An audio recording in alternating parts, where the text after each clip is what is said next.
जी, अब हमें बात करनी है किसकी?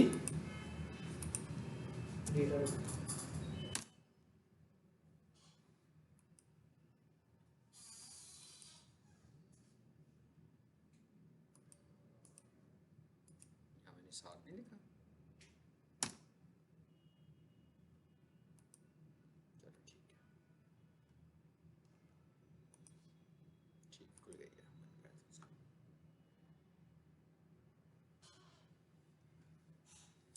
अच्छा, अब हमें रीडायरेक्ट की बात करनी है जी। देखते हैं, ये आगे रीडायरेक्ट्स, ठीक है, इस पे जाते हैं। यानी आपको पता लग गया कि कहाँ जाकर हमने अप्लाई करना है इसको। सी पैनल में जाकर इसको हम अप्लाई करेंगे। और ये क्या लिखा हुआ आ रहा है? टाइप दोनों आ रहे हैं कि भाई कौन सा रीडायरेक्ट आप लगाना चाह रहे हो, 301 वाला कि 302 वाला, ठीक है। तो परमानेंट कौन सा होता है? 301 वाला परमानेंट। अब आपसे पूछा किस पे लगाना है आपको। जैसे ये वेबसाइट्स आ रही है मेरे पास, ये क्या लिखा हुआ आ रहा है जी? अल्लामा पीर शफात रसूल najibsolutions.com। चलिए फॉर एग्जांपल मैं एक काम करता हूँ, ये इसके अंदर एड इन डोमेन के तौर पर ऐड हुई हुई है, ठीक है। और मैंने आपसे कहा था जब भी किसी चीज़ को आप एड इन डोमेन के तौर पर लेकर आते हैं तो बेसिकली ये उसको एज ए सब डोमेन लेता है, लेकिन होती वो उसकी एड इन डोमेन ही है, ठीक है। जैसे ये लिखा हुआ आगे SSL इस पे लगी भी हुई है ऑलरेडी। चलिए मैं इसको समझाने के लिए आपको इसको किसी दूसरी वेबसाइट पे ले जाता हूँ, ठीक है। इसी को ले जाते हैं ताकि कोई ज़रा डैमेज ना हो किसी चीज़ का। इसको मैं कॉपी करता हूँ URL को, ये वाली वेबसाइट इधर आ गई। और आगे क्या कहता है? रीडायरेक्ट टू जियो पे ले जाते हैं जी इसको।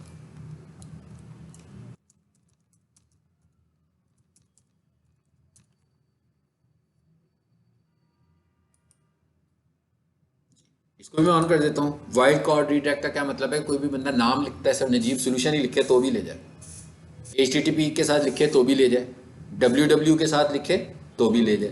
तो ये सारी चीज़ें मैंने कहा थी, रीडायरेक्ट विद और विदाउट www। और उसके बाद कहा इवन वाइल्ड कार्ड्स। और उसके बाद मैं क्या करूँगा? इसको ऐड कर दूंगा।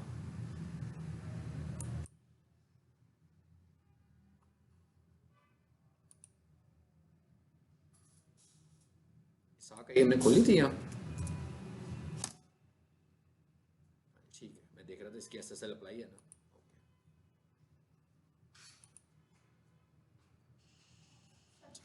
जी जी ले लीजिए। अभी इस क्लास की अटेंडेंस होनी है, प्रीवियस की हुई है।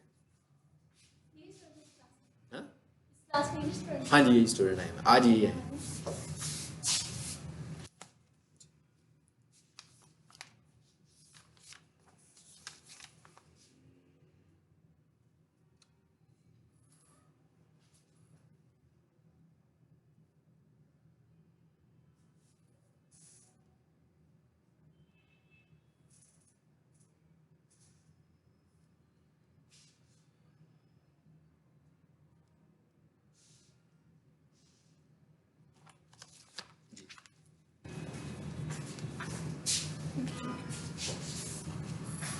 हो गया? हो गया ना? चलो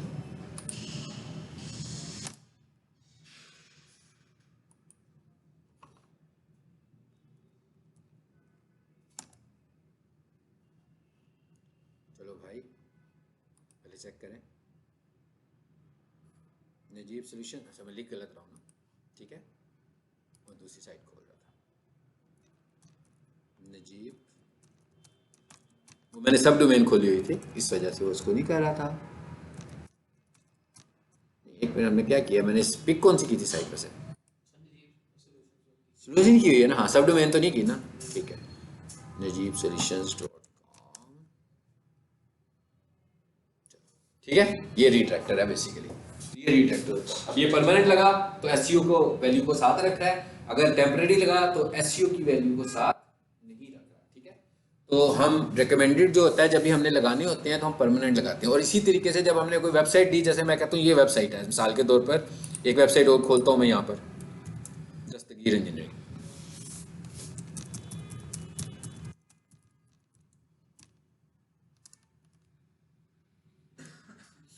देखिए इस पे क्या लिखा हुआ आ रहा है ऊपर, नॉट सिक्योर। इसका क्या मतलब होगा, नाम से पता लग गया कि HTTP पर है, HTTPS पर नहीं है। तो जब मैं इसकी SSL परचेज करूंगा तो इसको भी मैं रीडायरेक्टर लगा दूंगा 301 का जाकर, और फिर मैं क्या कहूंगा कि HTTP की साइट को HTTPS कर दूंगा। जैसे भी मैंने HTTPS जियो टीवी किया ना, फिर मैं करूंगा HTTPS कॉलन, अगर सेम वेबसाइट का नाम, शुरू में भी वेबसाइट का नाम ही दूंगा, नीचे भी वेबसाइट का नाम ही दूंगा, लेकिन HTTPS के साथ दूंगा। तो जब मैंने SSL का सर्टिफिकेट बाय किया होगा तो मेरी वेबसाइट कन्वर्ट हो जाएगी, उसको लॉक यहाँ पे नजर आएगा, यानी प्रोटेक्टेड नजर आना शुरू हो जाएगी हमें वेबसाइट। ठीक है सर, हम कितने रीडायरेक्ट लगा सकते हैं वेबसाइट? एक वेबसाइट पर कोई मसला नहीं है, लगा सकते हो। एक वेबसाइट पर तो एक ही लगेगा ना, मतलब जैसे मेरे पास एक डोमेन के अंदर कितने लगा सकते हैं, ये सवाल है आपका। ये एक वेबसाइट पे सर, मतलब एड्रेस जैसे इसका यही है ना, तो हम कह रहे हैं कि दो मजीद एड्रेस ऐसे हैं कि वो भी अगर कोई क्लिक करे तो इसी वेबसाइट पे आगे सब एड्रेस की बात करें, इसके सब एड्रेस की बात करें कि जैसे कोई बंदा उसमें जाए, फोटो गैलरी में जाए तो उसे हाँ लगा सकते हैं, लगा सकते हैं। बिल्कुल। हम तो सब डोमेन्स को भी लगाने लगे हुए हैं, एडिन डोमेन्स को भी लगाने लगे हुए हैं। बेसिकली तो ये असल में तो कोई और वेबसाइट है, तो अभी मैंने किसी और को लगा दिया, तो इसको मैं रिमूव कर देता हूँ पहले। हाँ, कहाँ से लगाया जी हमने, रिमूव कैसे होगा, ये डिलीट का बटन आ रहा है, ठीक है ना, उसी जगह पर है हम।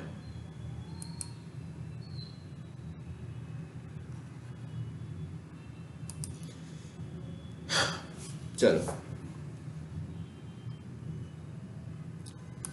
अब आ जाते हैं, एक टॉपिक और था इसमें हमारा,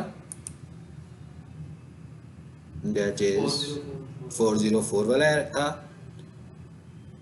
वो मुझे जाना है इसको लेकर,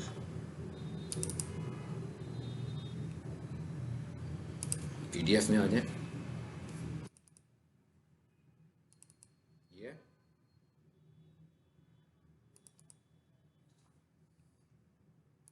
दो फाइल्स हैं और ये आपका ग्रुप है। कहाँ ये आपका ग्रुप, आपका ग्रुप है TM। जी सर।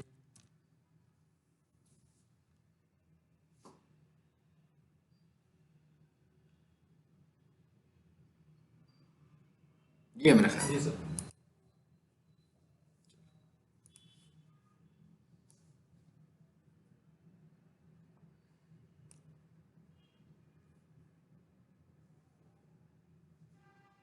इसमें बाकी की स्लाइड्स नहीं आई मेरा ख्याल है ना, जो प्रीवियस लेक्चर में पढ़ी हमने। नहीं, वो आपने सेंड नहीं की। हाँ जी, नहीं आई, वो भी ले लें इकट्ठी, फिर मैं भूल जाऊंगा। अच्छा,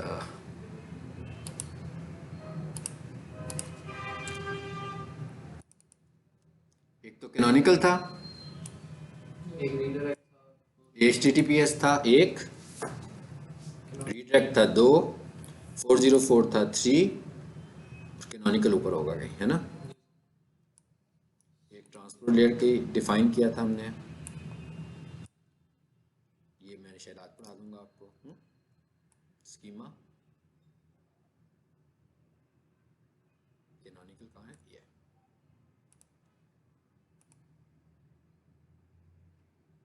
चलो सर, ये आ गया। अब आ जाते हैं वापस, इसको लैपटॉप पे सेव कर लिया करें, ठीक है। अच्छा, ये 404 ये मैंने बनाई है, एक 404 समझे, सिंपल सी फाइल है, कुछ भी नहीं इसमें लिखा हुआ। बेसिकली 404 का कॉन्सेप्ट तो हमने समझा था ना, कि भाई वो वेब पेज फाउंड ही नहीं होता, तो वो खुद से ही 404 का एक एरर दे देता है। जैसे अभी मैं एक सब डोमेन बनाऊं और इंडेक्स की फाइल उसमें ना हो, तो वेबसाइट ने तो इंडेक्स की फाइल पे ही जाना है, तो वो 404 का एरर जनरेट करेगा। तो हम ये कह रहे हैं कि अगर किसी जगह पर हमारा 404 का एरर जनरेट हो रहा है, तो वो फाइल कस्टमाइज कर दें हम खुद से, ठीक है, यानी वो वाली फाइल हमारी मर्जी की हो। तो मैसेज तो यही आ रहा हो कि website can not be reached, ठीक है। आप उसके आगे थोड़ा सा लिख सकते हो कि we are working on it, या ये भी लिख सकते हो कि please update us at this mobile number या एट दिस ईमेल, क्योंकि हमें बता दें कि ये पेज नहीं खुल रहा आपका। हम अपनी वेबसाइट का नाम लिखते हैं, अपने ऑफिस का मोबाइल नंबर लिखते हैं, एड्रेस लिखते हैं, या उसको खूबसूरत सा बनवाना है डिजाइनर से, किसी से, इट्स अप टू अस, ठीक है। तो ये कैसे होना है,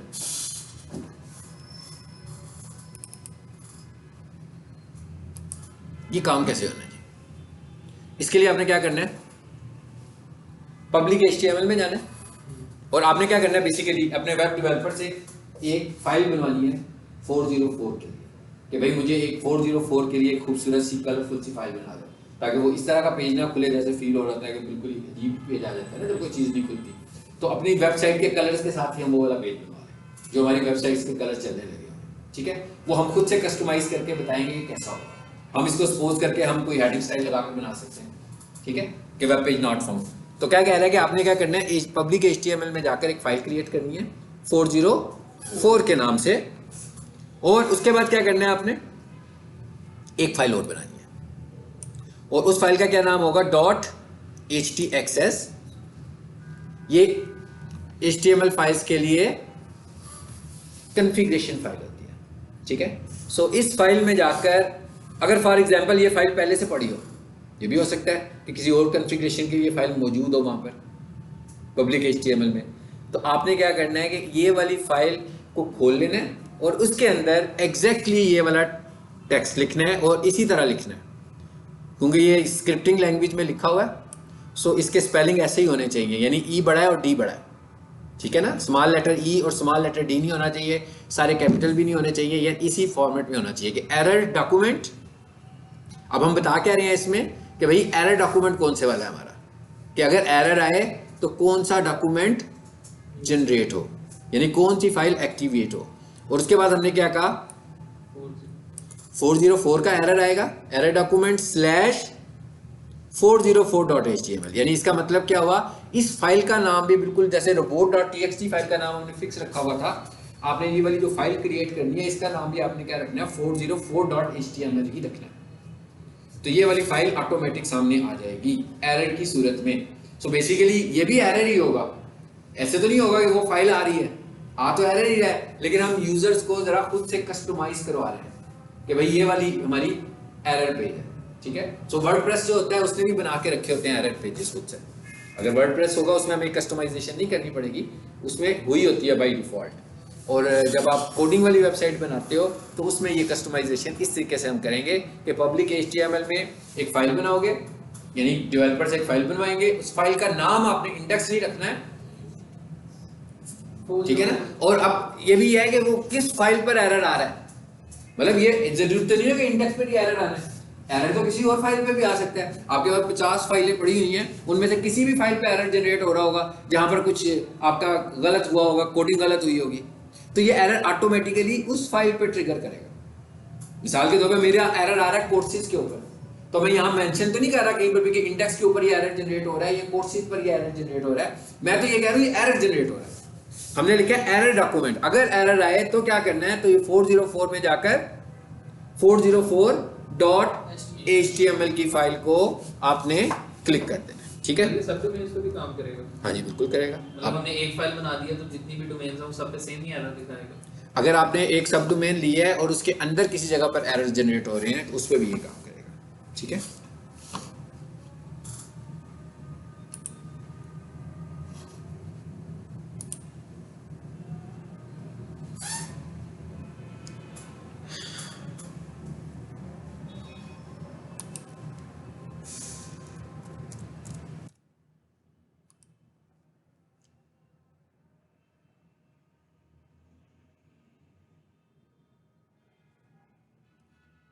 इतनी देर में मैं खुद ही क्लिक कर देता हूँ भाई। स्कीमा, व्हाट इज स्कीमा, ये स्कीमा क्या चीज़ है। स्कीमा के मतलब ये कहते हैं कि ये जो स्कीमा मार्कअप है, अगर हम अपनी वेबसाइट का स्कीमा बना लेते हैं, सो ये रिसर्च कहती है कि ऐसी वेबसाइट्स जिनका स्कीमा बना होता है, मतलब बाकी की एसईओ भी हुई होगी, लेकिन जिनका स्कीमा बना होता है वो गारंटीड पहली 3 पोजीशंस पर रैंक करती है, ठीक है। यानी आपको अंदाजा हो गया कि कितनी अहम चीज़ है। मतलब रिसर्च ये बताती है कि ऐसी वेबसाइट्स जिन्होंने अपना स्कीमा बनाया होगा वो गारंटी होती है कि पहली 3 वेबसाइट्स में वो रैंक कर रही होती है। स्कीमा इतनी अच्छी चीज़ है। अब ये स्कीमा है क्या, बेसिकली नाम से पता लगेगा कोई स्कीम है जो हम बता रहे हैं, भाई हमारी वेबसाइट की स्कीम ये है, यानी हमारी वेबसाइट इस चीज़ के मुतालिक है, हम अपनी वेबसाइट के मुतालिक इंफॉर्मेशन दे रहे हैं। और आप ये समझें कि अब ये इंफॉर्मेशन हम क्लाइंट को नहीं दे रहे हैं, क्रॉलर को दे रहे हैं, और डिटेल समरी देने लगे हैं। उसको बताएंगे कि हमारी वेबसाइट क्या है, किस तरह की है, किस कैटेगरी में फॉल करती है, ठीक है। हमारी वेबसाइट के अंदर जो लोकल वेबसाइट है, एजुकेशनल वेबसाइट है, क्या वेबसाइट है, अगर ये लोकल वेबसाइट है तो ये हमारा बिजनेस एड्रेस है, यहाँ पर ये वाला एड्रेस है, ये मोबाइल नंबर है, मतलब पूरी की पूरी क्या कर रहे हैं हम उसको डिटेल्स बता रहे हैं ताकि क्राउलर जब हमारी वेबसाइट पर आए तो उसको सब कुछ पता लग जाए। अब ये कैसे बनता है, क्या होता है ये schema markup found at schema.org, ठीक है जी। schema.org ने इसको फाउंड किया था। Form of micro data, micro data का क्या मतलब होता है, ऐसा डाटा जो बहुत छोटा डाटा होता है, यानी कि बहुत ही मुख्तसर सा डाटा है ये वाला, बहुत बड़ा बड़ा डाटा नहीं है। Once added to a web page schema markup create an enhance description, कहता है एक इनहेंस डिस्क्रिप्शन बना देता है, यानी मजीद और डिस्क्रिप्शन बना देता है, और इस तरह की डिस्क्रिप्शन को हम बोलते हैं रिच स्निपेट, ठीक है, रिच स्निपेट इस तरह की। यानी रिच स्निपेट का क्या मतलब होता है, वेबसाइट खोलते हो तो कितना कुछ एक्स्ट्रा नजर आ रहा होता है ना समटाइम वेबसाइट के साथ। ये देखें नीचे एग्जांपल देख लें, कितनी चीजें नजर आ रही है वेबसाइट के साथ। ये सारी इंफॉर्मेशन स्कीमा बनाने की वजह से साथ ऐड हो रही है, और जब ये इतनी सारी इंफॉर्मेशन गूगल के पास आ रही है तो वो आगे प्रोवाइड कर रहा है, यानी गूगल को इन चीजों का पता लग गया है। ये कैसे पता लग गया है, ये स्कीमा बनाने की वजह से उसको ये सारी बातों का पता लगा है, ठीक है। तो इसको हम बोलते हैं, ये जो हिस्सा नीचे हमें नजर आ रहा है ना, ये रिच स्निपेट्स हैं इसके सारे, जो डिटेल्स दिखाने लगा हमें। ये क्या कह रहा है, फिर इसके ऊपर कब विजिट्स हुए हुए हैं, मुख्तलिफ चीजों का स्कीमा बनाकर दिखा रहा है, ठीक है।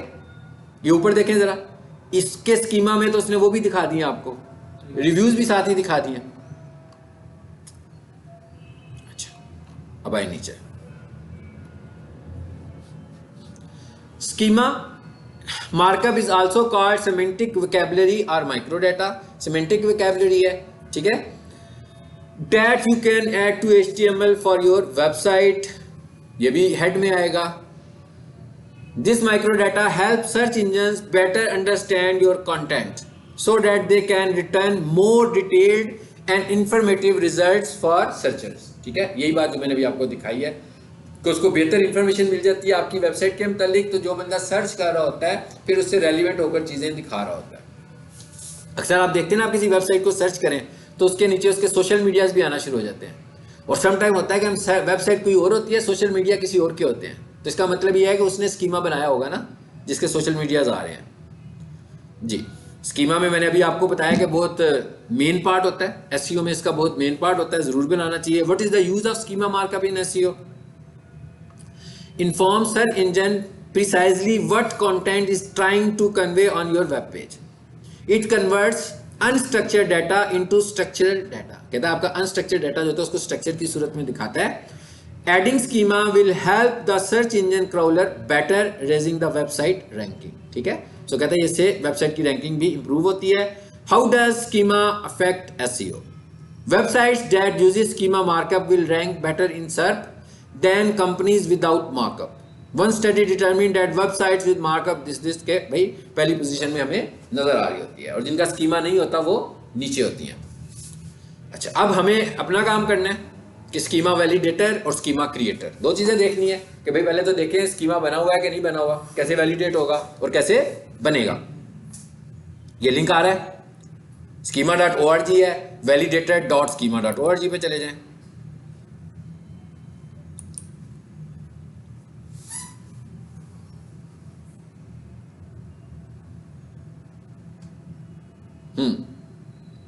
आगे क्या कह रहा है, वेबसाइट का नाम बताएं, मैं आपको बताऊंगा कि इसका स्कीमा बना हुआ है कि इसका स्कीमा नहीं बना हुआ।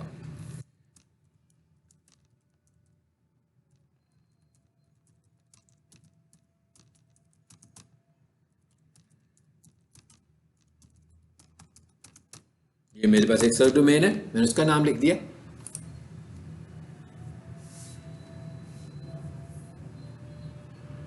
अंदाजा हो रहा है ना बना हुआ है, राइट साइड पे बहुत कुछ आ गया।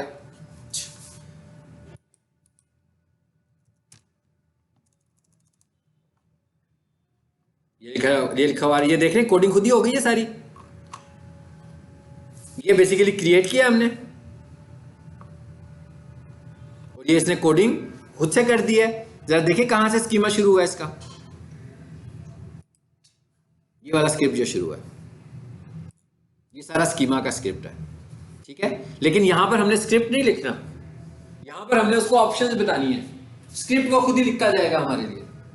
और उसके बाद हम उस स्क्रिप्ट को जाकर हेड में पेस्ट कर देंगे, ठीक है।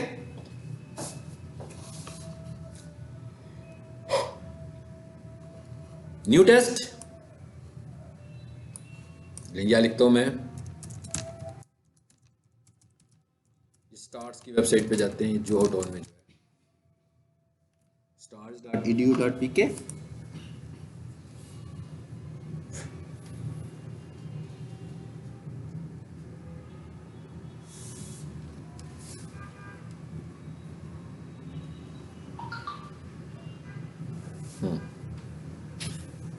इसका क्या मतलब है, नहीं बना हुआ, ठीक है। मगर ये तो वैलिडेटर हो गया, यानी कि हमने चेक कर लिया कि भाई स्कीमा बना हुआ है कि स्कीमा नहीं बना हुआ, ठीक है। अच्छा, अब आ जाए वापस स्लाइड में। How to create schema. अब ये हमारे पास आ गया स्कीमा जनरेटर का लिंक, ये भी फ्री है, इस पर क्लिक करो।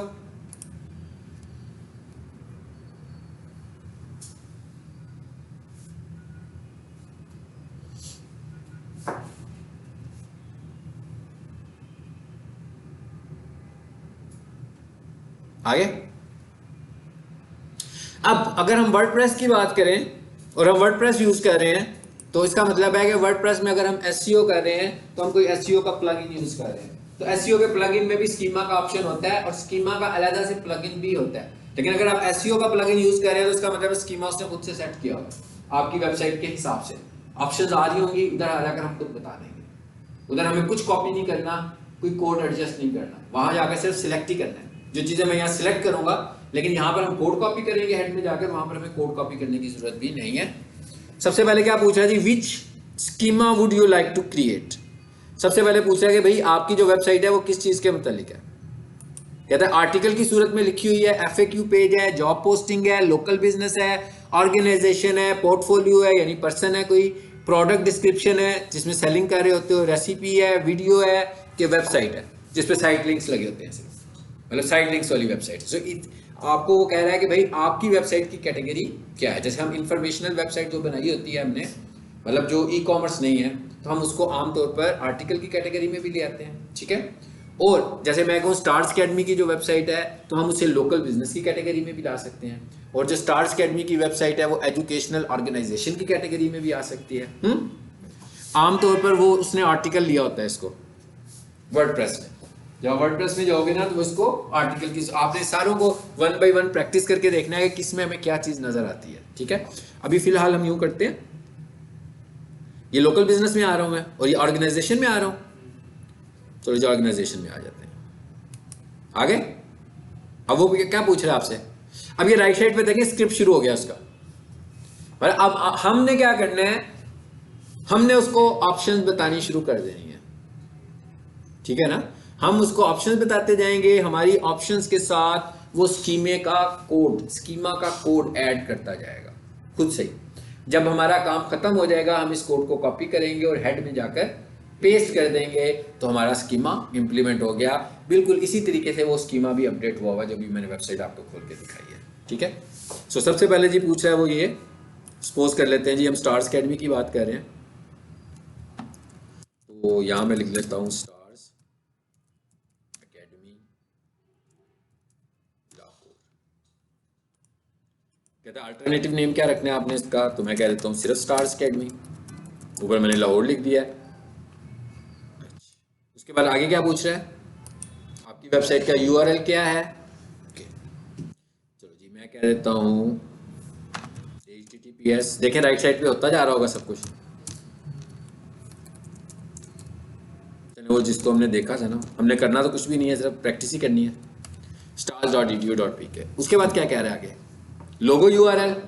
अब लोगो यूआरएल का क्या मतलब होता है, मैं आपको अक्सर पब्लिक एचटीएमएल में लेकर गया हूं, बताया ना कि वहां पर इमेजेस कहां पड़े होते हैं, तो यहां पर वो मुझसे पाथ पूछ रहा है। मिसाल के तौर पे मैंने कह दिया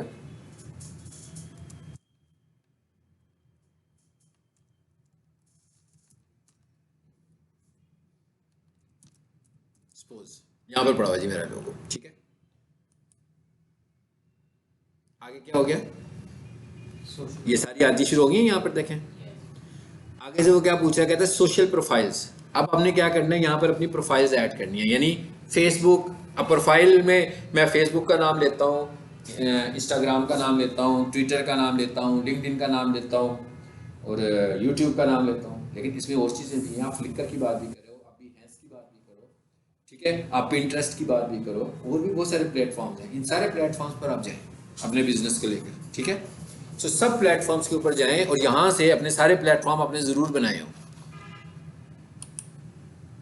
किसी पे ज़्यादा काम हो रहा है, किसी पे कम काम हो रहा है, लेकिन सब होने चाहिए। मिसाल के तौर पर जैसे ये है हमारे पास, सपोज कर लेता हूँ, मैंने इसको पिक किया कि ये पेज है उनका, सपोज कर लिया हमने, तो यहाँ पर आकर यूआरएल पेस्ट कर दिया, आ गया। अब क्या करूँगा, ऐड प्रोफाइल, जितने भी प्लेटफॉर्म्स हैं सारे 1 बाय 1 यहाँ पर ऐड कर दूँगा। इसका फ़ायदा क्या होगा, इसका फ़ायदा ये होगा कि जब कोई बंदा कीवर्ड पे सर्चिंग करेगा तो मेरे ये सोशल प्लेटफॉर्म्स भी ऑप्टिमाइज होंगे, ये वाले प्लेटफॉर्म्स भी ऑप्टिमाइज होंगे। समझ आ रही है ना बात। और इसका ये फायदा होगा कि आप अक्सर देखते हैं जब भी किसी वेबसाइट को खोलते हो, जब आप नीचे आते हो तो सोशल प्लेटफॉर्म्स आते हैं उसके बाद। खासतौर पे जब आप प्रोफाइल में जाते हैं, तो प्रोफाइल में जब आप नीचे ड्रैग करते हो ना मोर में, तो वो देखते हो जब मोर खत्म होती है तो नीचे टेक्स्ट आ रहा होता है, यूआरएल्स आ रहे होते हैं। तो उसमें एक दफ़ा वेबसाइट होगी, एक दफ़ा उसका सब पेज आ जाएगा, उससे रेलिवेंट कुछ होगा, फिर आगे सारे सोशल, फेसबुक भी आ रहा होगा, ट्विटर भी आ रहा होगा, सब चीज़ें नज़र आ रही होती हैं। इंस्टाग्राम तो खैर नहीं वहाँ नज़र आता, फेसबुक और ट्विटर खासतौर पर नज़र आते हैं। इस तरह हम प्रोफाइल्स बनाते जाएंगे जितनी बनानी है हमने, यानी जितने मेरे पास अकाउंट्स हैं उन सब की मैं प्रोफाइल्स बना दूंगा। उसके बाद आगे क्या है जी, कॉन्टैक्ट।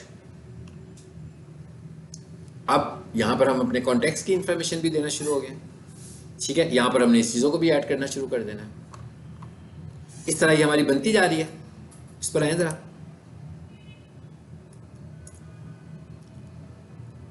ये क्या है, प्रोडक्ट। देखें जरा, इसमें चेंज हो गया, स्टाइल चेंज हो गया ना।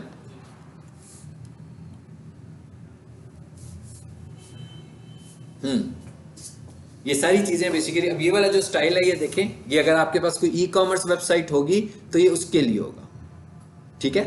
ये उसके लिए आपने खुद से कोई SKU रखा हुआ अपनी प्रोडक्ट का और उसकी रेटिंग वैल्यू रखी हुई है। सो यहाँ पर हम ये सारी चीज़ें ऐड करते जाएंगे। और अगर आपके पास ई कॉमर्स की वेबसाइट हो तो लोग ज़्यादातर प्रेफर करते हैं वर्डप्रेस में बनाना।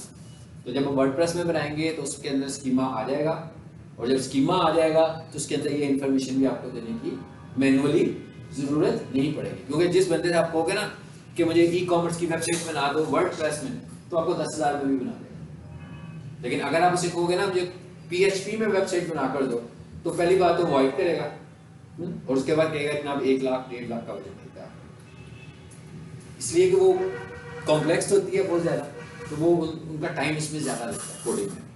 तो इसके अंदर क्योंकि वो टेम्पलेट होती है सारी की सारी, तो वो वर्डप्रेस में आप अगर आपने ई कॉमर्स वेबसाइट कभी बनानी हो, जैसे द्रास की वेबसाइट है, इस तरह की वेबसाइट बनानी हो, तो आपको जितने भी वर्डप्रेस डेवलपर होंगे ना, वो 10,000 15,000 20,000 वो 25,000, बहुत ही ज़्यादा अगर आपका डाटा होगा तो 30-40,000 रुपये में वो आपको बना कर देगा। तो वेबसाइट अगर आपने कभी भी अपनी इस तरह की चीज़ सेलिंग करनी हो, ऑनलाइन सेलिंग करनी हो, कोई प्रोडक्ट्स लेते हैं, अपनी चीज़ें बेचना शुरू कर देते हैं। जैसे भी आप लोग सब कुछ डिजिटल मार्केटिंग सीख रहे हो, आप अपनी ही कोई प्रोडक्ट साइट बनाकर ऑनलाइन सेलिंग भी शुरू कर सकते हैं। इसलिए कि आपको सेलिंग करने के सारे तरीके पता लग गए कि भाई गूगल प्रोफाइल से भी सेल कर सकता हूँ, यूट्यूब से भी सेल कर सकता हूँ, सोशल मीडिया से भी सेल कर सकता हूँ, गूगल ऐड से भी सेल कर सकते हैं। तो अगर आपके पास एक वेबसाइट हो और आप सपोज अगर प्रोडक्ट भी कोई नहीं है, आप ऑफिस सेंटर से सामान खा के या उधर से शालमी से पिक करके कुछ चीज़ें जैसे होलसेल रेट पे मिलती हैं, जैसे दराज में चीज़ें लगी हुई हैं, तो अगर आपकी चीज़ ऑप्टिमाइज होगी तो लाजमी बात है ऐड चल रहा होगा आपका, तो आपका ऐड तो ऊपर आ रहा होगा आपकी चीज़ का। अच्छी ऑफर होगी आपकी, आप सोशल मीडिया पर गए हुए, लोगों को इंगेज किया हुआ है, लोगों को अपनी चीज़ें दिखाने लगे हुए हैं, तो जिस आपके इंस्टाग्राम के ऊपर जब किसी बंदे को आपकी चीज़ नज़र आ रही है, ठीक है ना, तो आपकी चीज़ को ही लेगा। फेसबुक से जो ऐड चलेगा आपका, शॉपिंग ऐड चलेगा, तो बेसिकली वो क्लिक करेगा फेसबुक के ऊपर, जाएगा वो वेबसाइट के ऊपर, वो पेड ऐड होगा, ठीक है। तो मतलब उसमें आपने शॉप बनाई हुई है अपनी, अब शॉप के लिए आपको कैसी वेबसाइट चाहिए, वो आपको ई कॉमर्स वेबसाइट चाहिए, ठीक है। तो ई कॉमर्स में आपका जो बजट होता है वो फिर इसमें कम होता है। ये आपके डिपेंड करता है आप कितने में बार्गेन करते हो सकता है कि आप किसी से बात करो तो वो 10,000 की बात ना करें, तो ये आपकी बार्गेनिंग पर है ना, और वैसे भी आप इतना कुछ सीख गए हैं, तो अब आपको मिसाल के तौर पर आपको जरूरत तो नहीं है कि कोई बंदा आपको 100% वेबसाइट रेडी करके दे। आप उसे ये भी तो कह सकते हो भाई मुझे स्ट्रक्चर बनाकर दे दो वेबसाइट का। मतलब होना क्या है, ई कॉमर्स की वेबसाइट में उसके लिए मेहनत वाला काम क्या है, कैटेगरीज बनाना, प्रोडक्ट्स बनाना, उसकी डिस्क्रिप्शन लिखना।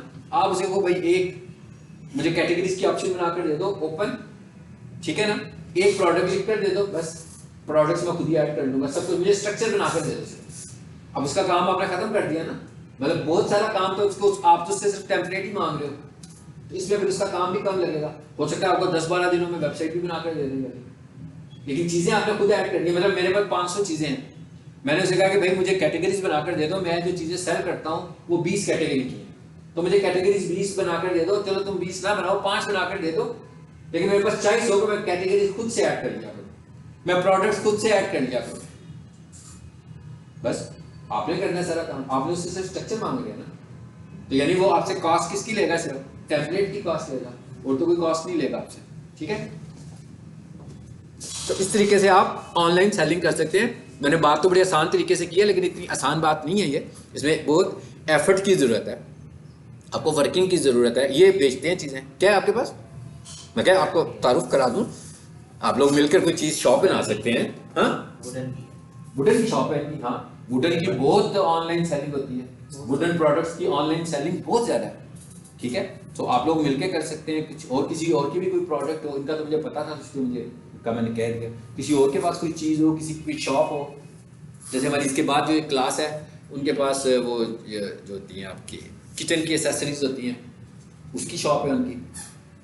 तो मतलब इस तरह बंदा किसी एक से चीज़ लेके जॉइंट वेंचर करें, मिलके बिजनेस करें, चीज़ें बेचें, ऑनलाइन चीज़ें बेचें, उससे लें। उसने भी तो चीज़ बेचनी है ना, किसी दुकान पर जाओगे तो उसने तो बेचना है अपना सामान, तो आप उससे ले लें, ठीक है। उससे लेने की क्या जरूरत, आपने घर में तो स्टॉक नहीं लगाना ना, आपने तो अपनी शॉप पे लगाया हुआ है, ऑर्डर आ रहा है, आपने देखना है कि भाई पकड़ना कहाँ से और देना कैसे, डिलीवरी कैसे देनी है मुझे। एक TCS का अकाउंट बनवाएं, कैश ऑन डिलीवरी का, बस ऑर्डर आ रहा है, कैश ऑन डिलीवरी से भिजवा रहे हैं, पैसे आपके अकाउंट में आने लगेगा। सेल पे आपने सोशल मीडिया पे आपने कैंपेन लगाई हुई है, गूगल पे भी आपने कैंपेन चलाई हुई है, दोनों जगहों से आपको ऑर्डर जनरेट होने शुरू हो चुके हैं।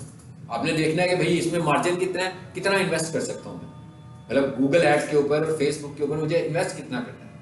मतलब अगर आपको पता है कि आपका मार्जिन, मतलब ये दुकान पर आप ये चीज़ बेच रहे हैं, जैसे आपकी वुडन की शॉप है, तो आपको 40,000 रुपये का डाइनिंग टेबल बेचते हैं या 60,000 का डाइनिंग टेबल बेचते हैं, और आपको पता लगता है कि यार इसके ऊपर तो मेरा मार्जिन जो है वो 5,000 है, 4,000 है, ठीक है ना। तो इसका मतलब क्या हुआ, इसका मतलब ये हुआ कि आप 2-2,500 की एक कैंपेन चला सकते हैं, और उसकी प्राइस थोड़ी सी बढ़ा लें, 2-2,500 रुपये की कैंपेन चलाएं। जब उधर से आपको ऑर्डर आएंगे तो एक तो आपकी ऑनलाइन ब्रांड अवेयरनेस भी होगी, आपकी ब्रांड पॉपुलर भी होगी लोगों में।